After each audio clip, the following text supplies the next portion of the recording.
ચાલો મિત્રો, આજે આપણે જાણીશું ભગવાન શ્રીરામના જન્મ વિશે.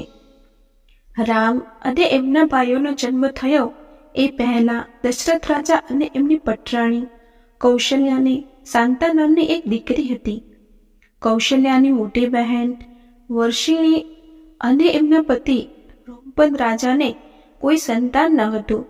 રોમપદ અને દશરથ બંને એક જ આશ્રમમાં ભણ્યા હોવાથી પરમ મિત્રો હતા.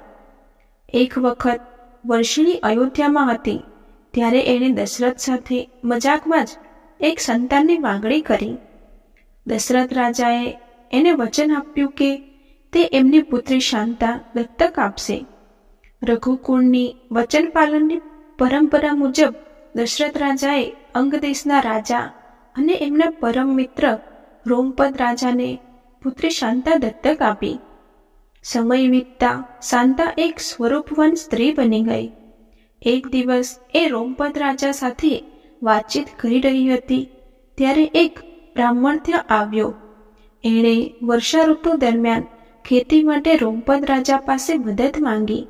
રોમપદ પોતાની પુત્રી શાંતા સાથે વાતચીતમાં વ્યસ્ત હતા એટલે એમણે બ્રાહ્મણની અવગણના કરી. આથી બ્રાહ્મણ એમનું રાજ્ય છોડી જતો રહ્યો. પોતાના આ બ્રાહ્મણ ભક્તનું આવું અપમાન થઈ જોઈને મેઘરાજા ઇન્દ્ર ઘણા ગુસ્સે થઈ ગયા. એમણે રોમપદને સજા કરવાનું નક્કી કર્યું.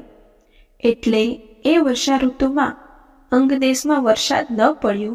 આ શ્રાપમાંથી મુક્ત થવા રોમપદે ઋષ્યશૃંગ ઋષિને વરસાદ માટે યજ્ઞ કરવા બોલાવ્યા. આ યજ્ઞ સફળ થતાં દશરથ અને રોમપદે શાંતાના લગ્ન ઋષ્યશૃંગ સાથે કરાવ્યા. હજુ સુધી દશરથને કોઈ વારસદાર ન હોવાથી એમણે ઋષ્યશૃંગને એમના માટે પણ યજ્ઞ કરવા બોલાવ્યા. આ યજ્ઞ બાદ અગ્નિદેવે દશરથ રાજાને એમની પટરાણીઓ માટે પ્રસાદ આપ્યો, જે ખાવાથી રામ અને એમના ભાઈઓના જન્મ થયા. રામ વિષ્ણુના અવતાર ગણાય છે. ભરત અને શત્રુઘ્ન એમના સુદર્શન ચક્ર અને શંખ ગણાય છે. લક્ષ્મણ શેષનાગનો અવતાર ગણાય છે. શેષનાગ એ વૈકુંઠમાં વિષ્ણુનું બેઠક છે. લક્ષ્મણ રામના નાના ભાઈ હોવાથી એમને હંમેશા રામના હુકમોનું પાલન કરવું પડતું. આથી એમને મોટા ભાઈ તરીકે જન્મ લેવો હતો. એમની આ ઈચ્છા પૂરી થઈ જ્યારે એમણે શ્રી કૃષ્ણના મોટા ભાઈ બલરામ તરીકે જન્મ લીધો. કૃષ્ણ વિષ્ણુના અવતાર ગણાય છે અને બલરામ શેષનાગના અવતાર ગણાય છે. જય શ્રી રામ.